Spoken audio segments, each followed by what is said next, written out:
Hey, good Good morning. morning. How are Oh, you, you? how are you? You all dolled up? I got a funeral. Oh, Lord. Remember, there's another funeral. There were two this week. I have another one today. Uh, Immediately following the Saturday morning tea. But how you doing? I'm doing okay. I'm Okay, fine. I'm okay, doing good. Yeah. okay. Look, I'm checking. I'm Yeah. checking. Good, good, good. How was your week? It's been Uh-oh. busy. Yesterday, I had two phone screens and an interview. This is a lot. I'm just so over it. I'm telling you, like, we always talk about being, you always talk about being a certified marketable medical coder. But Right. man, when I tell you these people, I don't know what they're looking for. But I tell you who they're not looking for. They're not looking for me.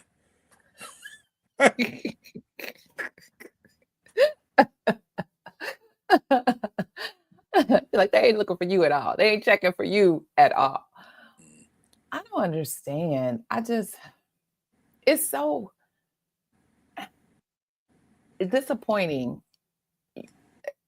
We've talked about this before. Like, you hear all of this, you know, vacancies. We need people. We can't find people. We can't whatever. But do you really? I'm really starting to question now for real. Do you really? Do you really? And be real.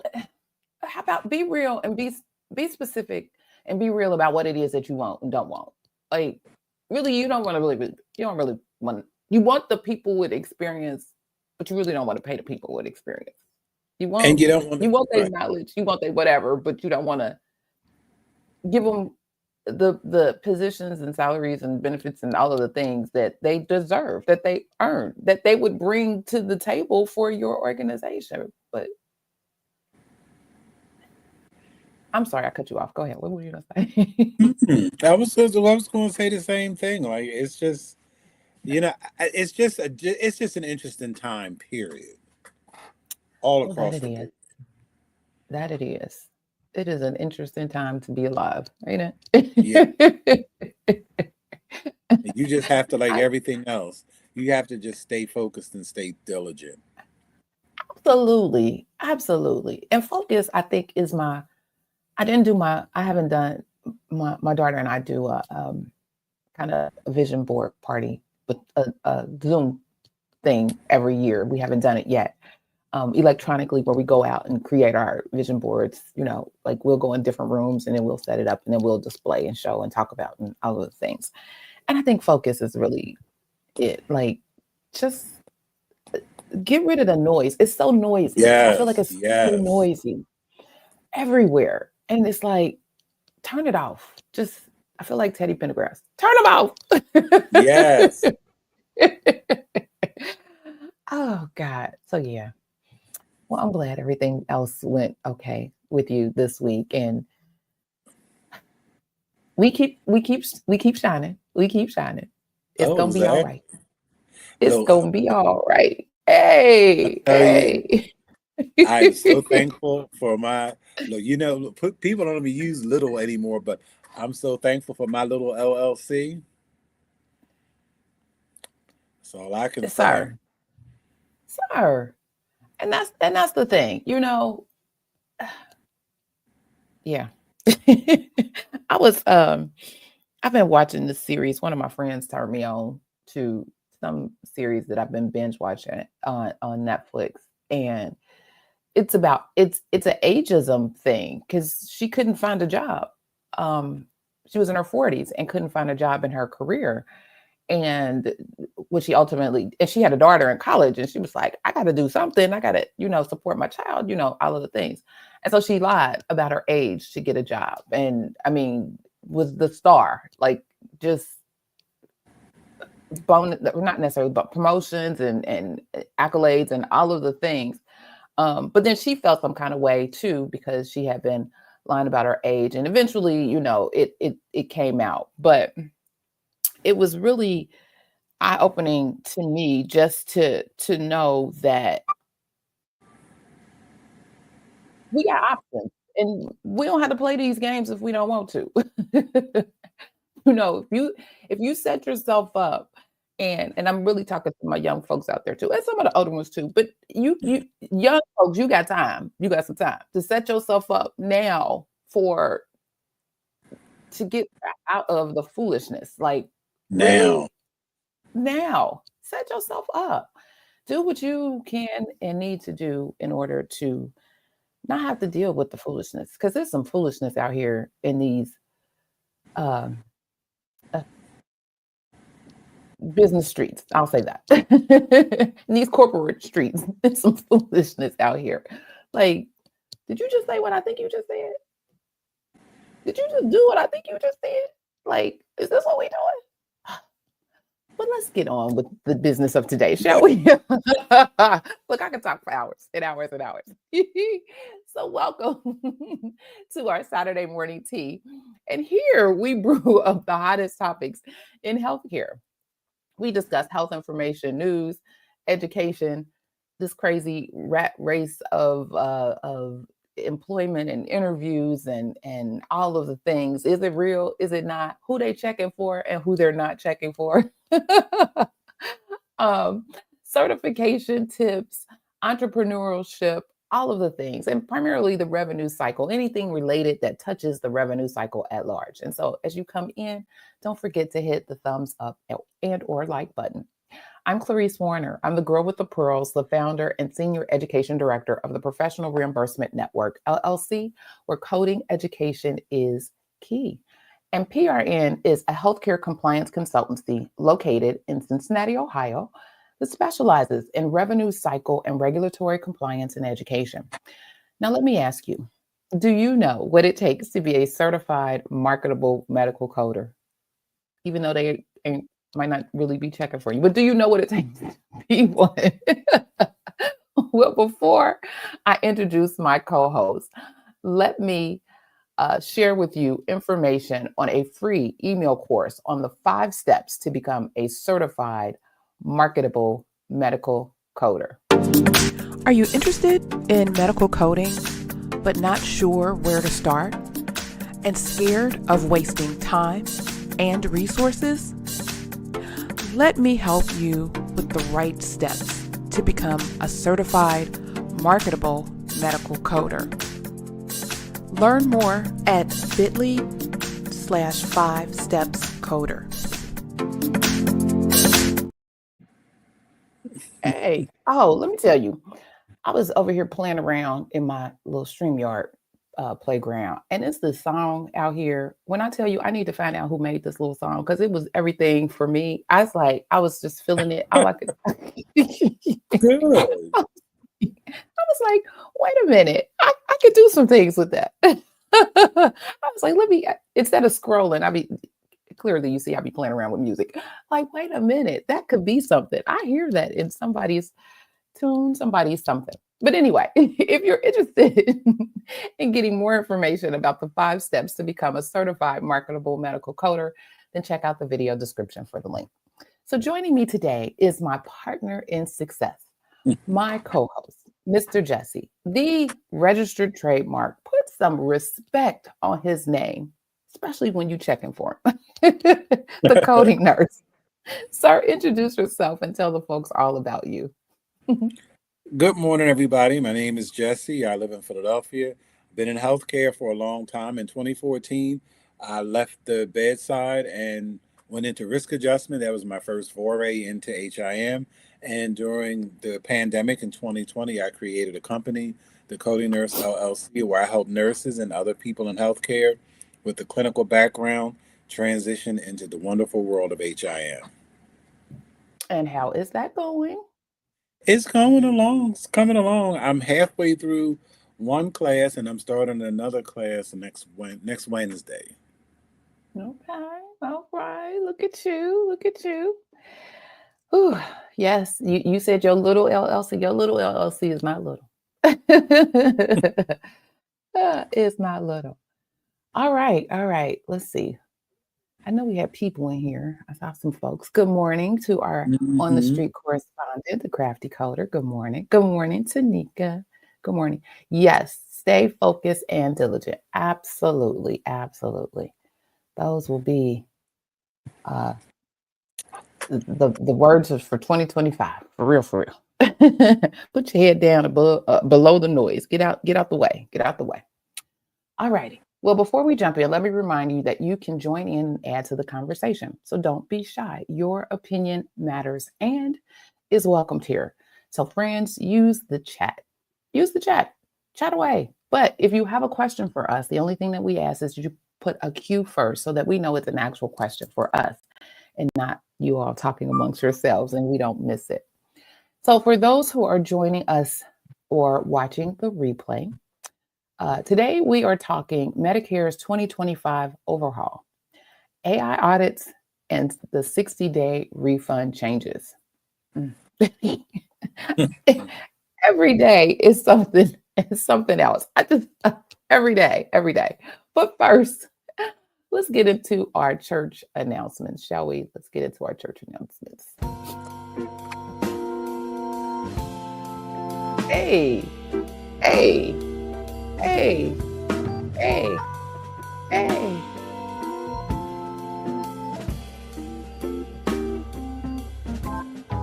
Brum, brum, brum. Hey, hey.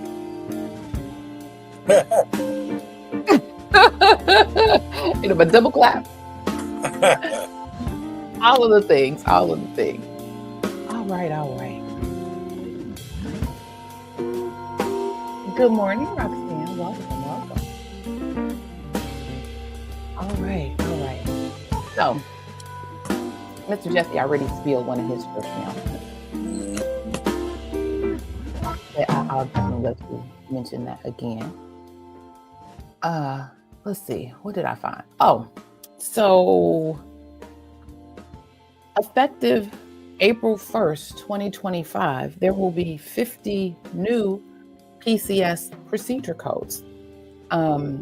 They have been released on the CMS website, and they also have their MSDRG numbers associated with them also released. And they run the gamut. So there's some transplantation of larynx codes. There are a couple of those. Transfer small intestine to vagina, and I'm trying to figure that out in my head, but there's a couple of those. Kidney is a big thing. There's some resection of both the right and left kidney procedures that are changing, and it's they're all within the open approach, but it's just using I guess different materials.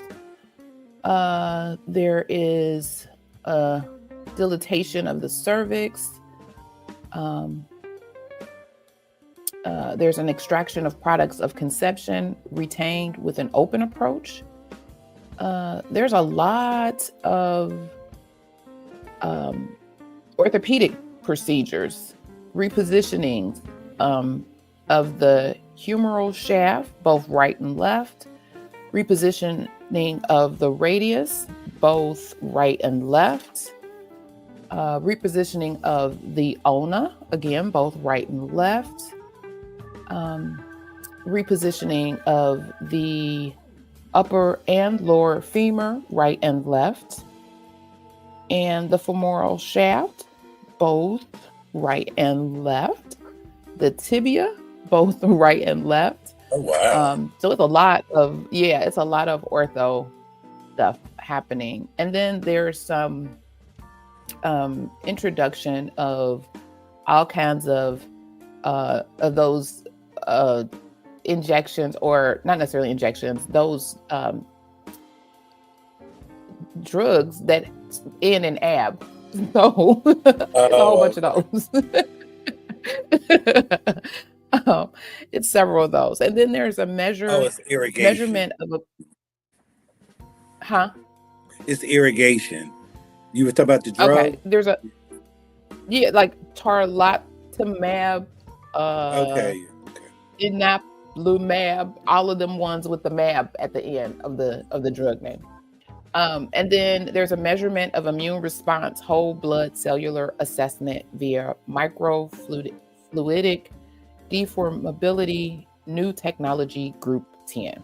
So again, there are 50 new codes coming down the pike for April 1st. And then I went to check on there isn't anything yet, or I haven't seen anything listed for diagnosis codes, and the guidelines may be changing as well because they were removed. So there may be some additional guideline changes coming down the pike too. So as those things happen, more information. You said come through ortho. Right. Question, I saw a courses. Mr. Jesse? I don't know. Roxanne, can you restate it? Because I'm not understanding what you're asking. I don't either. But now will be the time where you can mention your course that you're starting next week if it's still open to people who may be interested. Sir, I'm trying to segue right on in. So I have an ICD-10 CM course starting on Wednesday, February 12th at 6 p.m. Eastern. This class will be a Monday, Wednesday cycle, and it's 8 weeks. Okay. All right. And for more information, visit thecodingnurse.com. All righty. Love it. All right. So today, again, let the tea spilling begin. So today we're diving into some changes. And I'm nervous because, one day we get stuff and things are on, and then another day we hear stuff and things may not necessarily be on like we thought. So you never know what is happening in the world of American healthcare due to government changes. But as far as I know for now, there's been some changes. So pour yourself a cup and let's start with the 60-day refund rule that folks really need to pay attention. I remember when this came out way back and it was a big thing then, but now there are some new things that are coming down the pipe. So CMS, or the Centers for Medicare and Medicaid Services, if you're not aware, is interpreting the 60-day refund rule for Medicare Parts A and B, which is traditional Medicare, and C and D, which is Medicare Advantage, and also for the prescription drug plans. And all of this was established by the Patient Protection and Affordable Care Act. So the final rule actually became effective a month ago, January 1st, 2025. And if you didn't get through all of the pages of of the 2025 physician fee schedule, it was in there. Because when I tell you, it was that document was thick. It was thick. It was like you could have broken it up in several novels. Thick. But the information was there, and so I peeped this article from I like to call her a friend, Rose Dunn, who talked about, she wrote an article in MedLearn Publishing titled Coders Beware. And she talks about the newly updated overpayment refund rule. So when I saw that, I did some digging and did some checking and said, well, let's see what this is all about. Because I remember folks was up in arms. So what it actually means, again, is CMS is completely revamping how we handle Medicare overpayments. So the definition of identified overpayment now aligns with the False Claims Act terminology. So you no longer have the luxury of fully quantifying before the clock starts ticking. And so let me tell you what that means. So back in the day, let me get rid of the banner. Back in the day, you kind of had some wiggle room, or organizations like to believe that they had some wiggle room Roxanne, I'll get to you in a minute. Mhm. It was if you identified an overpayment, so you doing your own internal due diligence or auditing or what have you, noticed, hey, this is an overpayment. And in some circles, if you dug a little deeper and saw that there may, quote unquote, be a problem, before you had to make that overpayment, you got some time to kind of make sure and quantify and double check and, all of the things. And that quantification period was kind of a grace period before the clock starts ticking. So once you fully identified that, yes, this is an overpayment, until you actually put the 10 toes in the sand, then that's when the clock starts ticking. And so you had so many days that you had to then notify that a repayment may be in your future. So what this new rule is saying is that you no longer have the luxury of fully quantifying before the clock starts ticking. The moment you know there's an overpayment, that clock starts running. So you don't get that, oh, wait, let me double check. Let me make sure. Let me know. When you see, we need to pay this back. CMS is now saying that that's when things starts happening and you need to check.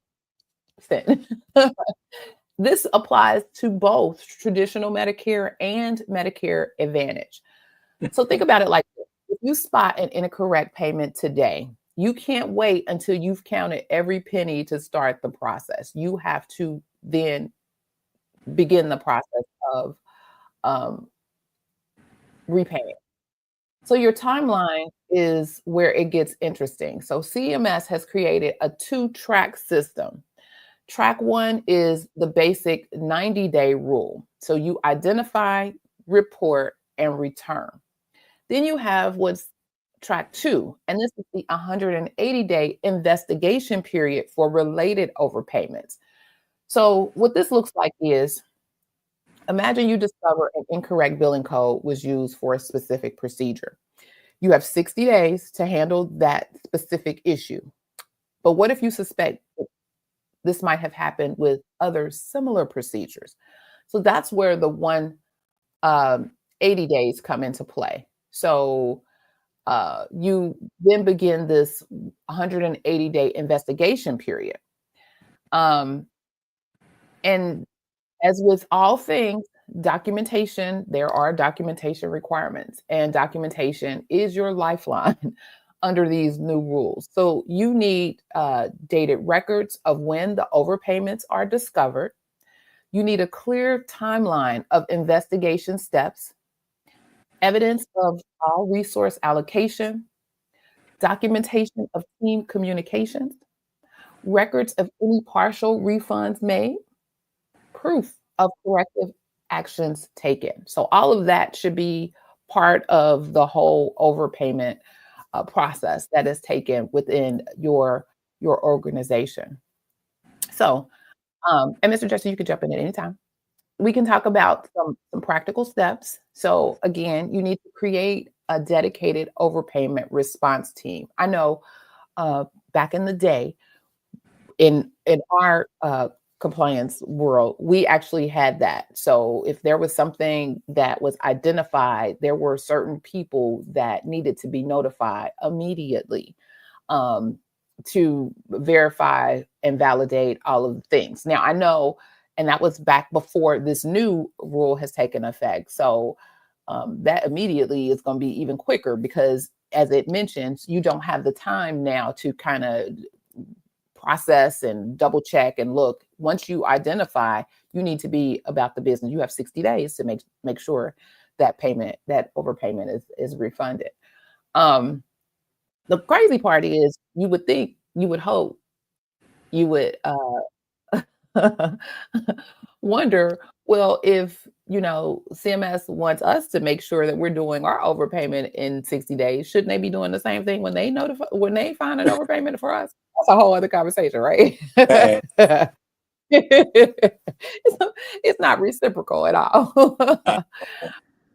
I Also, when you create kind of a dedicated overpayment response team, you also need to establish clear communication channels so folks know who needs to talk to whom, and what their role in this response team is and how they assist with any investigation um, for these overpayments. You should also set up automatic tracking systems and then also create documentation protocols. So, unfortunately, you need some protocols, some policies, some procedures on how this needs to happen. So, just want to give again the heads up that that little grace period time that providers used to have to quantify the overpayments before recognizing that it is a true overpayment or you have identified an overpayment is going away.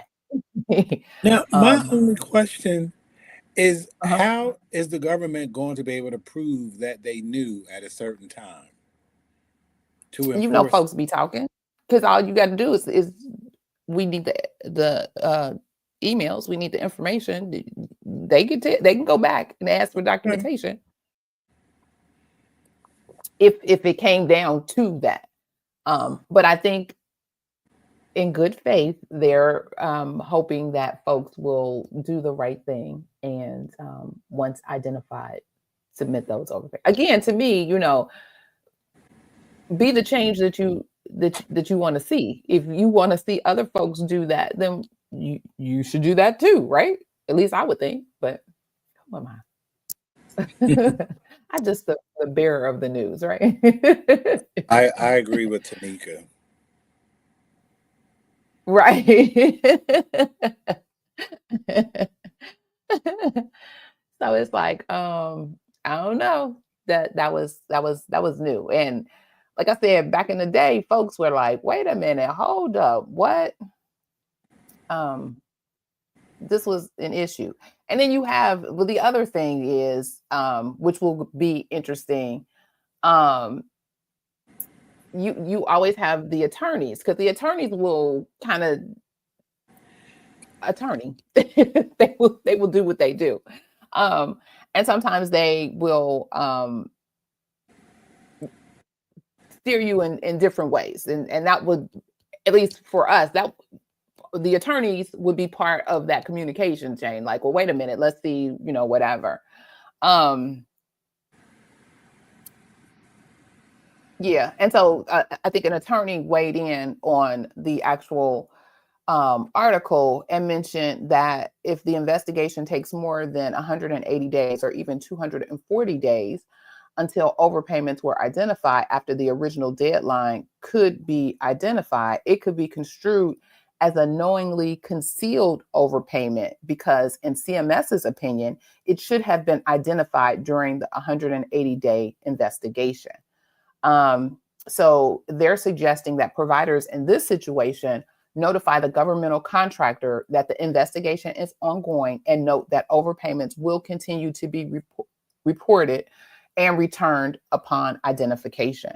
So again, it's different. It's different. And just making sure that folks are now aware. Mhm. She said, medical practices have to first look for overpayment. If they're not looking, it won't get reported.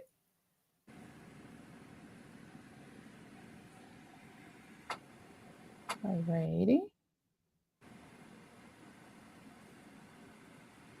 Oh, Roxanne's question. I was doing some research on AI and health.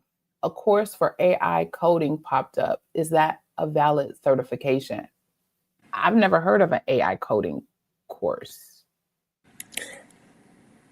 Me either, Was and I've it never, from a reputable organization? I don't know.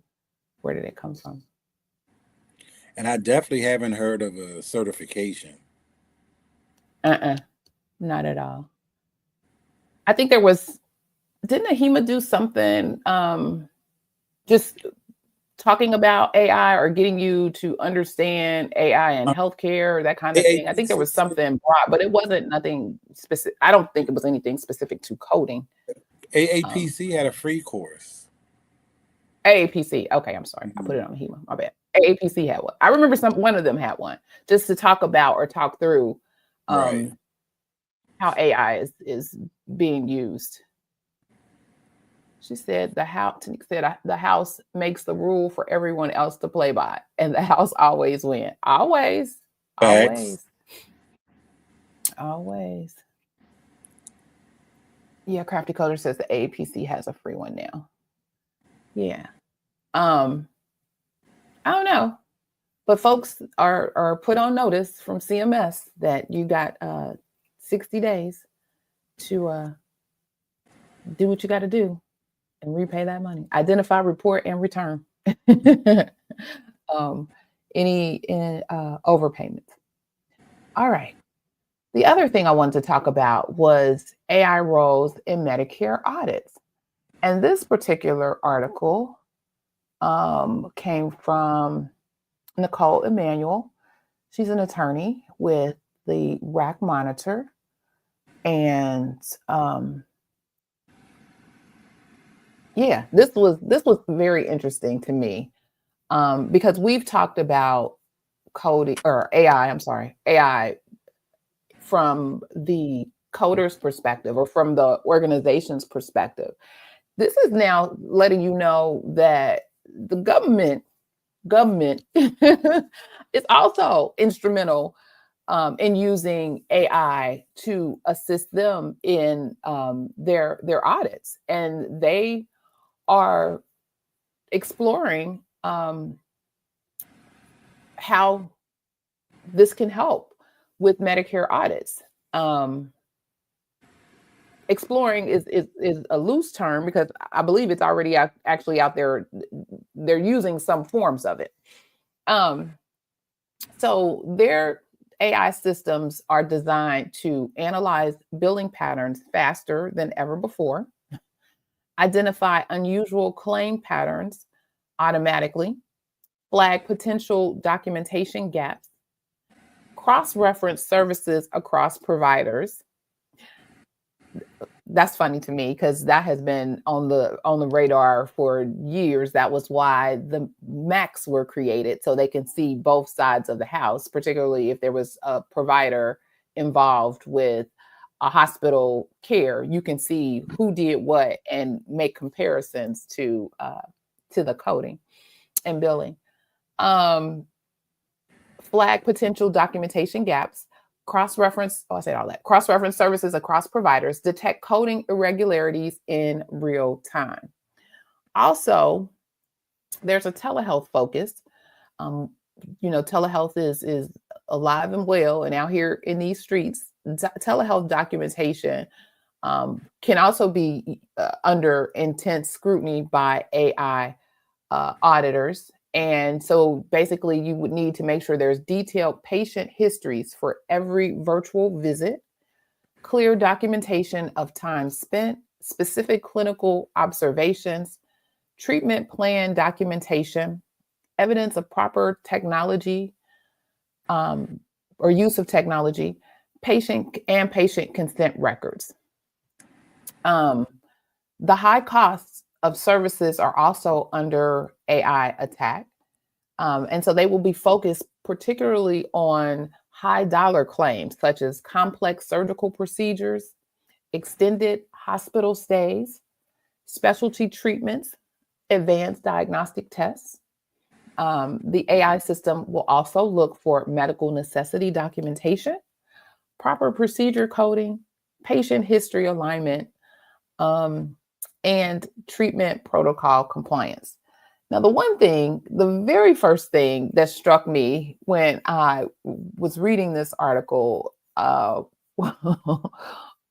was the documentation burden of providers.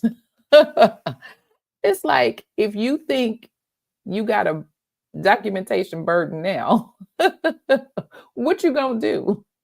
Harpo, what you gonna do? Because it's clearly stating that you gotta follow these rules. And all of these rules are based on your documentation. All of this stuff is based on whether or not you're getting flagged or whether or not something is found awry. It's based on the documentation. And so if you're not documenting, if your providers are not providing the optimal documentation to support these complex surgical procedures or extended hospital stays or all of the things, then what? Then you're gonna get into this circle of being regularly audited. You're gonna be low hanging fruit, right? Right. All right, can I jump in? Yeah, anytime. Well, we clearly know that AI is here to stay. It's not going anywhere. But I'm also here to say that it's nowhere near as robust as people would like to think it is. It's really not. And I mean, I've seen it. I've worked with it. And this data is not like nobody really talks about the downstream effects, because when something is miscoded, that data gets reported, it gets captured, it gets factored into all these other things that people come out with reports based on incorrect data. I mean, I can tell you firsthand, working inpatient, how much crap gets inaccurately coded and submitted. Now, I don't know about the back end with denials and all that, but I know when it goes out the door, it's not right. And that information gets bundled into all these reports, and they come up with this and come up with that, and they have AI all up and through, and it's nowhere near as accurate as people think. And but people are really putting their hats on it, like they really are. Like they swear by it. But I'm not saying that you cannot use it as a tool, but I just think that there's too much, and there's becoming too much of a reliance on it exclusively, and it's going to come back to bite. Well, I think from, again, this perspective of CMS using AI, because they get tons and tons of data, all of the billing data, all of that information for Medicare, Medicaid beneficiaries and services. And so this provides a way for the tool to quickly go through all of that data and find if they're setting that AI tool up to find anomalies or to find issues, then this provides an opportunity for, instead of your auditor going through volumes and volumes and volumes, you have this tool that's going through volumes and volumes. But then it would still rely on the person or someone behind to kind of validate and make sure that, what it spit out is accurate, or what it spit out is valid enough for them to say, okay, move this to the next step. I don't see it being something where they would, at least I would hope not, automatically just take whatever AI spits out at its word. We all know that there should be some validation behind all of it, right? And I think this isn't any different, but it's a way. I think it's a way that allows the CMS auditors and the CMS folks to do their job a little quicker. So, and with a quicker turnaround. And so from that perspective, because folks have always talked about, even with your commercial payers, we're getting all of these requests for documentation. We're getting all of this. I see this being more and more and more, just because now they have a tool that can easily find things that may not be right or may not be appropriate documentation wise, or just from the billing. So if they're just scrubbing all of the claims and they're noticing, okay, there's a pattern here. Let's look deeper for the pattern. They can do that quicker. Hey, we see this doctor or this facility, they're doing this, they're doing that. Let's go back and look. They have all this data. All the data comes through them. So they have all this data that they can now easily just put in some prompts to get their AI systems to drill down that will assist them to say, okay, hey, we may have an issue here, we may have a problem. Let's ask for some documentation now. Let's validate this. Let's make sure, you know, it is what it is, if you will. I think that they're just using. I think they're just using this to kind of help expedite and speed up what they already do. But that's exactly my point, because yes, they do. Yes, they can scrub claims data, but that's my whole premise. My whole premise is the claims data that is being submitted based on AI is already flawed. So if that's already flawed, and then they run an AI system to check the flawed system, then it's all going to be flawed, and then it's still But going to that's have. why they then ask for the documentation to Okay, but that's what they validate. do now. That's what they do now. Right. So now it's just gonna come quicker and more often, potentially. We'll see. We'll see. I just, Potentially. but I mean, I just think that there's too much of a reliance on AI because the actual skill of coding is being lost. People don't know how to code anymore. That's really just what it is. Well, I think a lot of folks lost coding even before AI. I mean, with that computer assisted coding, people thought, oh, they were doing something. Well, that's And what that's AI. yeah, Computer I assisted think coding. the advent of that kind of changed things. So people don't understand. You still need to check. You still need to validate. Oh yeah, and that was my other piece too as well. Tanika, wait a minute, I can't get to you. Okay, here we go. That they're about to be overwhelmed. It's about to be a whole mess. Because again, you need to consider it's all about their documentation. Vicky says AI is supposed to learn and get smarter with use. And I think that happens as well. So the more they use it, the more they add it strengthens kind of the prompt, or it strengthens whatever it is that they're looking for. But you also have to keep in mind that there still could be biases that were already put into the programming of whatever it is that they're looking for. And so that too can trickle down into it getting better, quote unquote. Y'all see, I got air quotes. But better you can and better.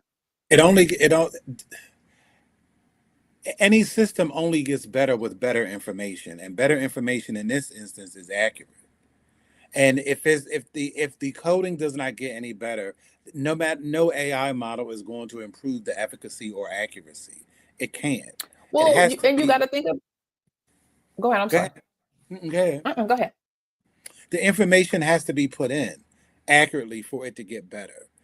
I mean, because I'm not saying that you can't use AI at all, but there is such a reliance on all levels on AI. That's what I'm talking about. I'm not talking about not using it as a tool, but I'm talking about reliance. Everybody's like, oh well, I used AI and it said this. Okay, but is it right? It doesn't matter what it says. Is it right? And in a lot of instances, it's not right. And I can tell you, I have worked with people who cannot code to save their lives, but they're out here assigning DRGs and reconciling cases all day long. And that's crazy. Exactly. That's crazy. I'm with you on that. Yeah,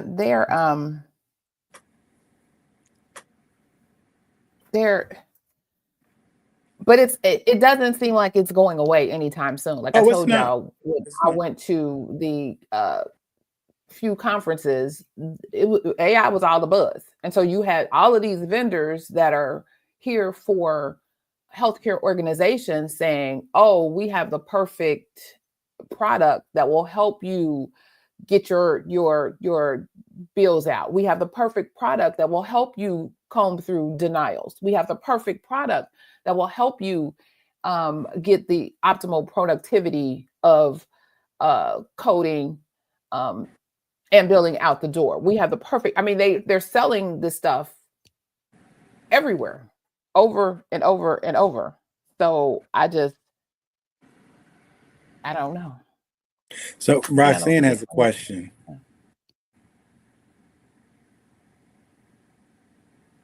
Okay.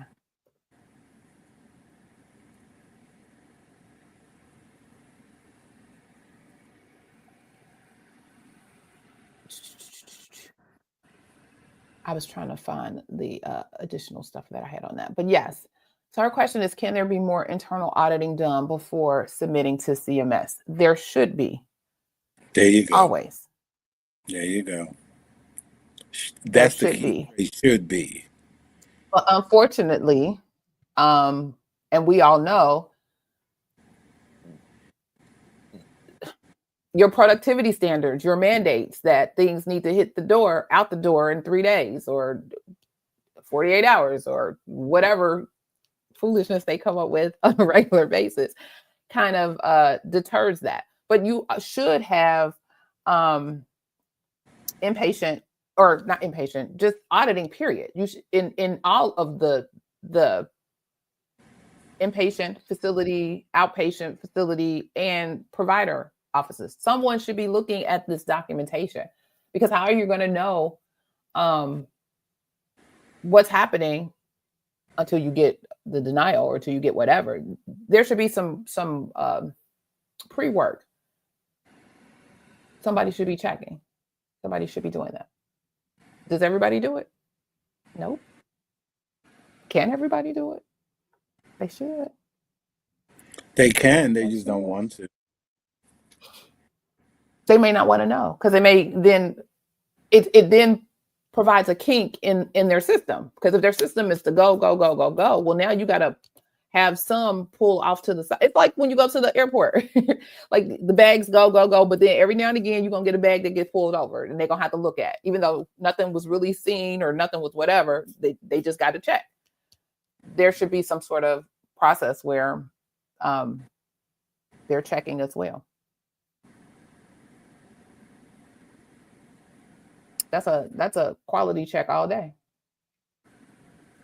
But again, I'm thinking about the whole physician piece, and you know, I think there are kind of solutions for them. They talk about how that they have to spend 2 to 3 hours on documentation for every hour of patient care. That's a factoid, if you will, that has been thrown around.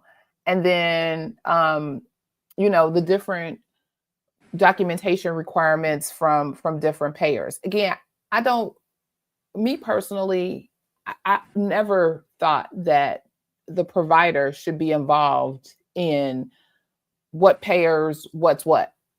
If there's something that is specific, like say a patient needs some type of device or a patient needs whatever, and then there's some additional paperwork and additional things that have to happen, I get it for that. But just your everyday stuff, because then now you're adding additional things onto the provider, because now they have to think about, oh, this is Medicare, and they want their documentation to look like da da da da da, or this is Humana, and they want their documentation to look like da da da da. That should never be a burden on the provider. They should just be documenting what they do with that patient and how that patient presents and all of those things. But what that surgery entailed, what that whatever. Right, but the reason for that, I totally agree. But the reason for that is we have private insurance, and all these people have individual contracts with individual people who have individual criteria. That's just like sepsis.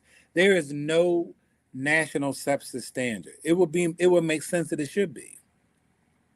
A lot of this could be standardized to make it easier, but they don't, like, and not everybody uses SIRS criteria. Some people use QSOFA, some people use SOFA 3. So it depends on what your payers. So if your payer, if you have all these different payers, then you have to document differently. That's just a fact of the game. I mean, there's no But way to get shouldn't you just be documenting what you're seeing, what you're observing, what you're all of the things that you're No, doing? because they have different, because they have different elements. Like, yes, but because if somebody has a low blood pressure and they're Mhm. hypotensive, If that's not part of the criteria, then why would you? Yes, ideally they should, but I can see why that would affect the amount of time they have to document. They have to document everything, and I'm not saying that's not a bad thing, but they really don't have time to document everything on every one of their patients that they see because they see too many. I mean, I'm always clowning them on their compassion and sacrifice, but it's uh, documentation is out of control because there needs to be more standardized criteria across the board. And I think that would really, really help. And I don't see that coming anytime soon either. But I just don't know, and I don't really understand. Like, there's not enough. I've never been anywhere in all my 10 years where I've seen documentation improve. I haven't. Documentation is still just as bad today as it was when I started in 2014. It's no improvement. You still have to send You could just queries for read the it better. exact same thing all the time. Like, it just doesn't. And it's just it's just a vicious cycle, and then everybody wants to pass the buck, and they think that AI is going to come in and save the day, but it's not. It's only going to add Yeah, more ish to the game. true. Because again, I think they're going to see more things and find more things, which will just turn this cycle into a vicious cycle that is, to Tanika's point, is going to slam these providers. But again, at some point, you have to take ownership and make sure that you're documenting correctly. So when folks tell you, sir, ma'am, this is what's needed in this documentation, this somebody somewhere has told a lot of these providers about they jacked up documentation. Somebody somewhere. And they have chosen to ignore, refuse to believe, all of the things. And now here we are again. And so because you provider choose to not listen to the people who are trying to assist you with your documentation practices, it's only going to get worse for you. It's only going to get worse. And so you think you're overwhelmed now? If you think you're overwhelmed now. Because to me, the thing I don't understand is, I think the easiest people to document for, in my honest opinion, is the government. I think commercial payers are ridiculous, but they are off the chain. But CMS, right, they tell you what it is they want to see. They spell it out everywhere. So when people are coming to you, oftentimes, even though nobody is really going through each individual commercial payer, they will use CMS as the standards, because oftentimes CMS, well, it varies now, but back in the day, CMS was usually the strictest. And so they would make sure that they're meeting whatever the stricter CMS documentation requirements were for procedures, for E&M, for all of the things. And for whatever reason, they feel like they can copy, cut, and paste their way through to everything and all of the things. And because now when I was coming to the doctor's defense, it was not like Medicare, Medicaid is cut and dry. It is that they will tell you exactly what they're looking for any day of the week, any time of the day. But it's the commercial people that even working inpatient CDI, like commercial payers are ridiculous. It's just like, come on now. But with Medicare and Medicaid, there's no compassion and sacrifice on them because they make it very clear. And people teach them according to CMS. Most providers learn documentation for CMS. And all you have to do is just do what these people tell you. Like, and just learn what we're asking. Like, you should have a clue. Like, I should not have to. And then they get bogged down because there are nuances in care. Not every case is the same, and it's not going to be the same, and there's subtleties. But at the end of the day, you have to document what you saw as clearly as possible. So the coders can come in and do what they do. Everybody else can come do what they do and send a nice clean claim to these government people so they'll pay you and stay off your back. Now, will that And you get does to keep the I money that you received. yes, I haven't seen that happen. And because there has to be a mindset shift, not with providers, but with these CMOs, these chief medical officers. That's where it has to come. Because most CMOs are not 30. They are late 50s on up, and they are stuck in their ways and cantankerous. And I know because I just had an interview with one last week. I think I might have. I think I might have shared with y'all. Like, you know, they want, and it was a Medicare Advantage plan. They really want coders to do their job. Did I tell y'all? Or no, we didn't meet Mm-mm. last week. Mm-mm. So We he's going did, you on. did. Oh, that's right. That's right. Okay. So he goes through this whole song and dance about how they want somebody, because it was for a lead CDI position, how they want somebody to come in and work with the coders. So when they are doing a review, if they look and see that this person has a low EGFR and they're also diabetic, that they will code diabetic chronic kidney disease. And I'm like, sir, that's fraud. Uh-huh. And he looked at me like, what? I'm like, no. How can a coder assign CKD? Like, what level? That's a diagnosis. Coders cannot code from diagnostic Diagnosed radiology your or patient. labs. Needless to say, I got my rejection email a couple days ago.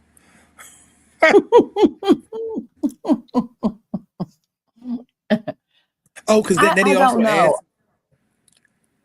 asked. Go ahead. Then he also asked me, well, what would I? What was how would I what how would I handle wonky, or no? He said sticky providers, like people who want to do it a certain way. I said either your organization wants to make you keep money or it doesn't. That's really all. It's just that simple. It could all be so simple, It and that's be what it so is. simple. Really? So Absolutely. I was just too straightforward. Because see, first of all, what I'm not walking into a headache. I'm not, and I'm not fighting anybody. Because what I am going to do this time is that I've said it before. If I go on another job and stuff ain't right, I'm becoming a whistleblower because I want to retire. I'm sick of these people. Y'all don't want to do it. I'm going to screenshot and capture everything I can, and I'm going to turn you in and wait about a good 2 years for my money. It's ridiculous. And I remember, having these conversations, not necessarily with the CEOs, but having conversations with providers who, at one point, and I think this is still a sentiment that has been passed down from probably some of the more seasoned providers down through the newer ones. The government is out to get us. We have to play this dance. We have to, and while it may feel that way, and perception is everything for most people, really it's about doing your job. Part of the job that you do as a provider is documentation, period. That is part of the job. Unfortunately, in today's healthcare uh, realm, you have added, especially as these providers are being employed by these health systems, you are now you gambled. Your gamble was, I can't continue my practice, or we can't continue our practice at this scale, because at one point in time it was because electronic medical records were needed. You had to have an electronic medical record system. You had to have all of those things. And y'all just didn't make enough money to be able to do that.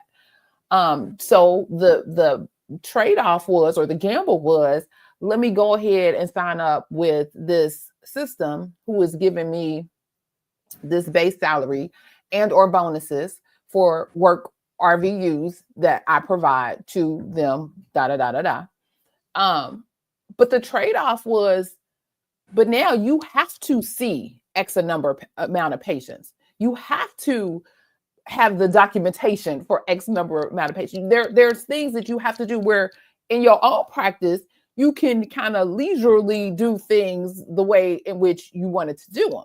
When you join on into these, because you are an employed provider, when you become an employed provider, now someone else is kind of calling your shots, and you have to meet these level of productivity, or you don't get to stay with the organization, or you don't get the bonuses or the money that you are accustomed to, and or you don't get the leisure time that you were also accustomed to. I remember physicians would be in for 5 hours a day, maybe. You know, depending on the specialty.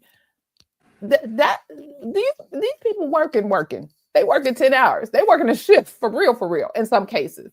Because they're trying to meet these levels of productivity that they gambled with. So I gambled away my control to now work under someone else. And true enough, you have given up like the headache of managing all of that and all of those things, but at what cost?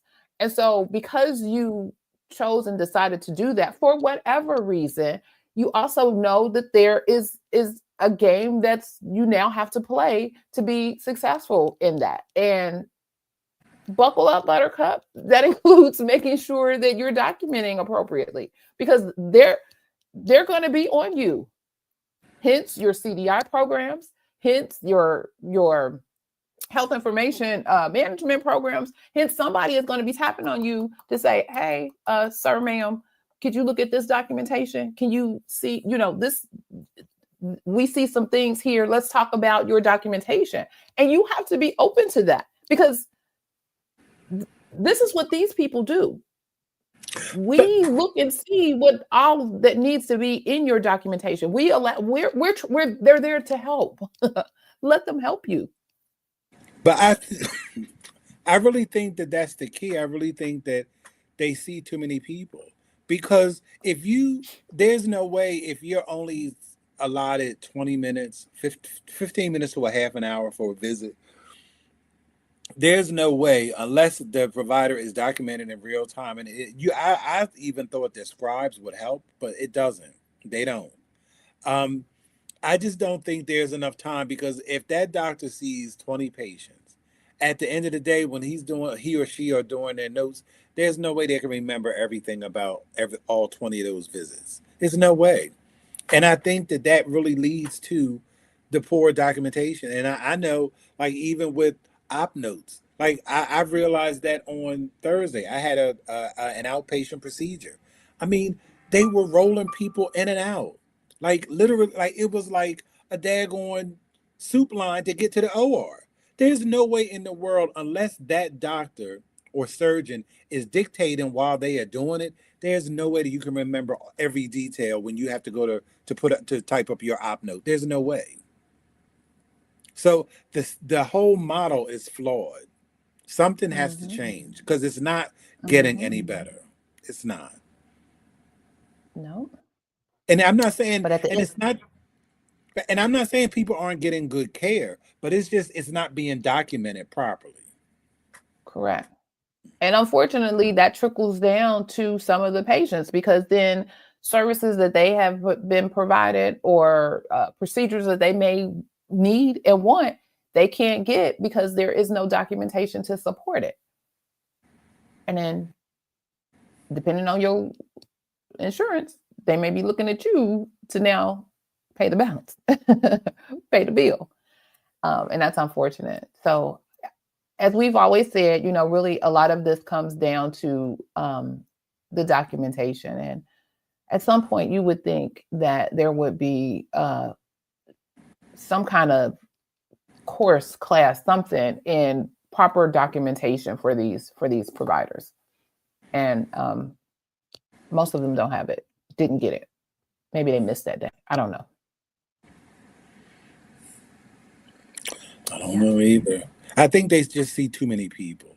I just really think that's what it is. And you may be right about that. You may be right about that. But so let's think back before EHRs, because EHR was touted as the end all be all, best thing since sliced bread. But a lot of the things, so, and I'm going to talk about like outpatient encounters for a moment. So oftentimes there's now a expectation, and I want to say a requirement, but I'm not 100% sure that it's actually a requirement, but it's an expectation. I still think it might be a requirement.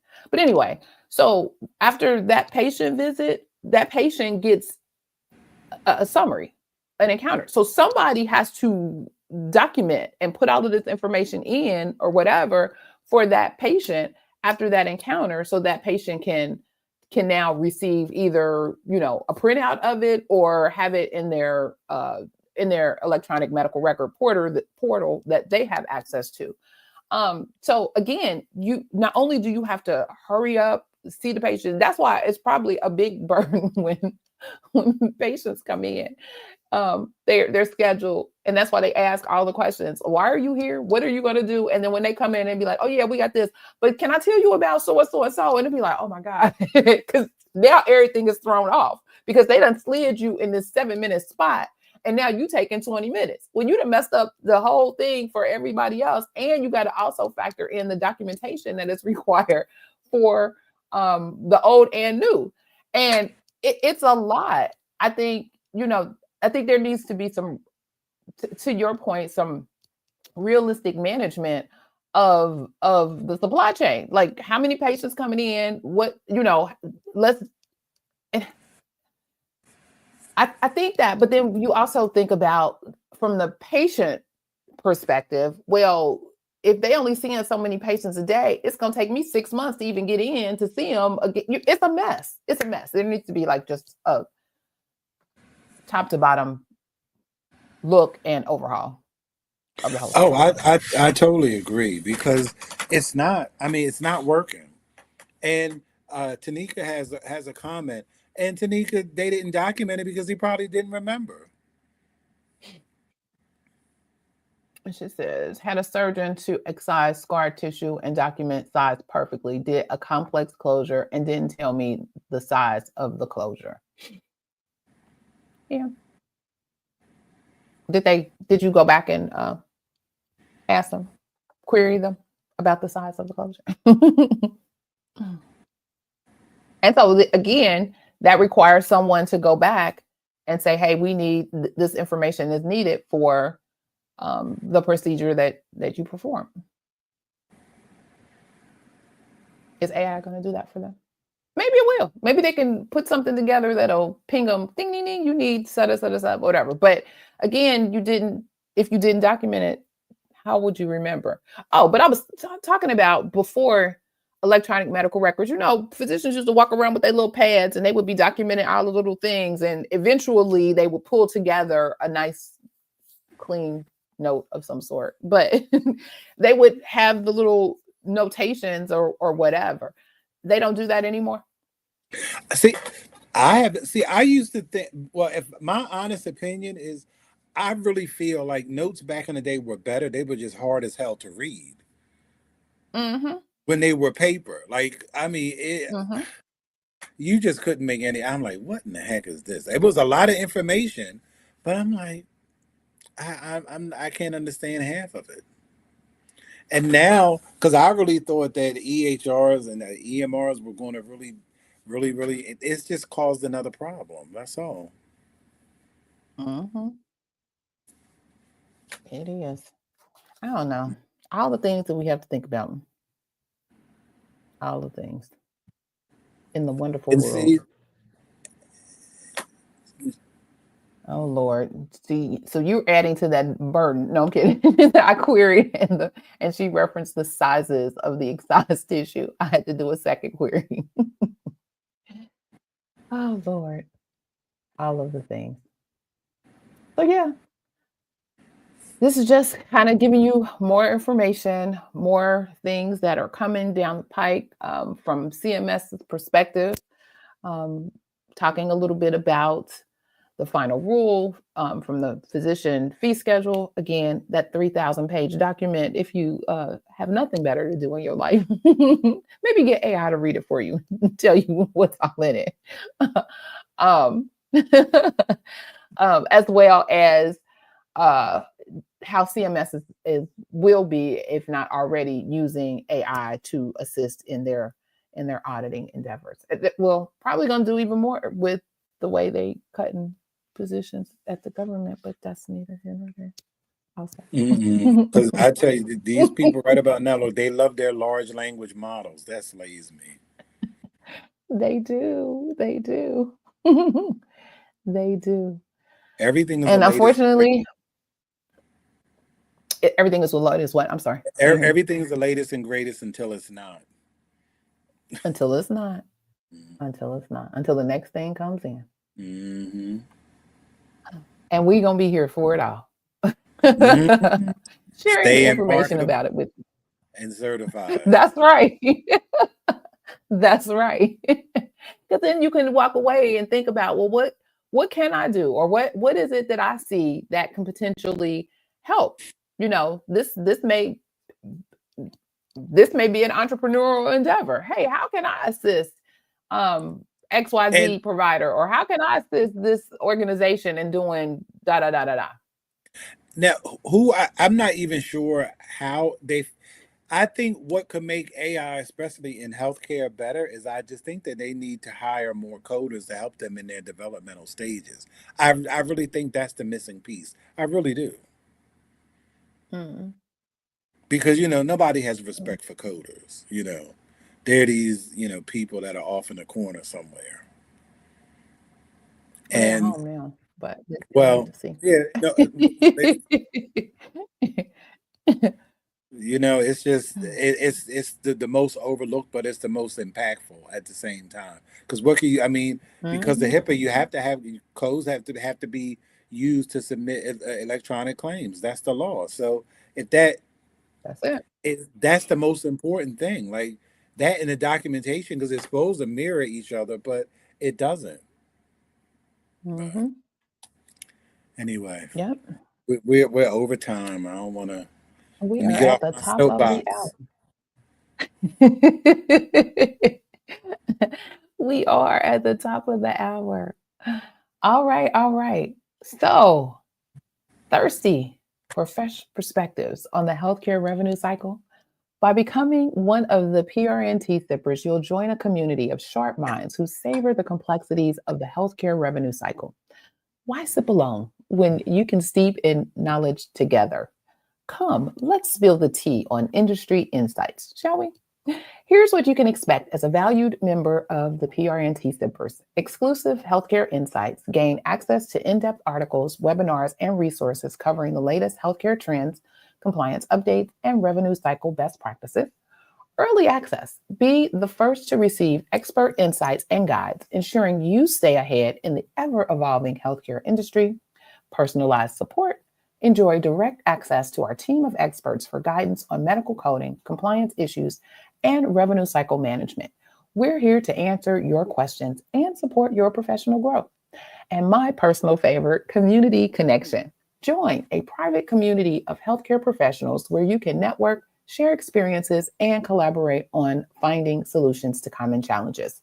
So by supporting us, you're not only advancing your healthcare knowledge and career, but also contributing to the success of the Professional Reimbursement Network LLC, a resource that empowers healthcare professionals like you to thrive in their roles, goals, and dreams. So thank you in advance for considering becoming a member of the PRNT Sippers. And for the cost of 2 cups of tea, you can join the community. Check out the link in the description of the video. Your support means the world to us, and we look forward to helping you excel in the world of health information and healthcare revenue cycle. All right. Well, thank you all again for joining the Saturday morning tea or checking out the replay. I need to ask, was the tea spilled today? Put your tea cups in the chat. Was it spilled today? Was it spilled today? One way or the other. Did you learn something today? Now, before we sign off, I've got a special request for all you amazing viewers out there. If you found this episode helpful, don't keep it to yourself. Share the knowledge with your colleagues by hitting that share button. Help your providers out. Let them know. They got to make sure their documentation is right. And hey, why not subscribe to our channel while you're at it? That way, you'll never miss a drop of our health information, compliance, revenue cycle, and medical coding tea. Got thoughts or questions or experiences you want to share about today's topic? We'd love to hear from you. So drop a comment below and let's keep this conversation brewing. And if you enjoyed this episode, give us a thumbs up. It helps more healthcare professionals find our content. Also, check out the Coding Nurse channel on YouTube. Remember, at the Saturday Morning Tea, we're all about building a community of savvy, informed healthcare professionals. So like, share, subscribe, and comment, and let's grow this community together. Mr. Jesse, any closing thoughts? No, AI is the devil.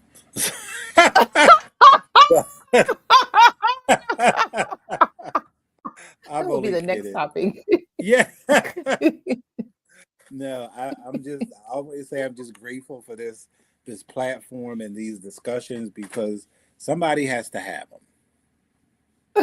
Somebody got to bring them up and talk about them. Right. And why not us, right? Right.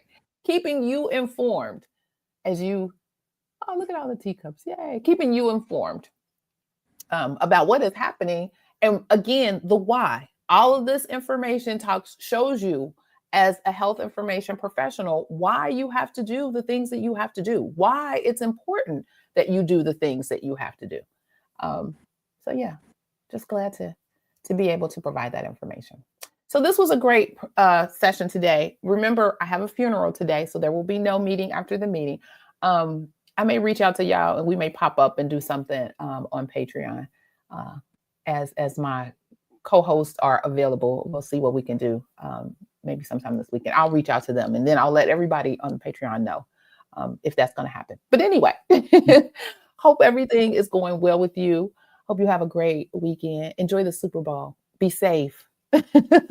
Remember, be safe, be kind, and don't wish for it, work for it. Have a good weekend. Take care. Bye, everybody. Bye.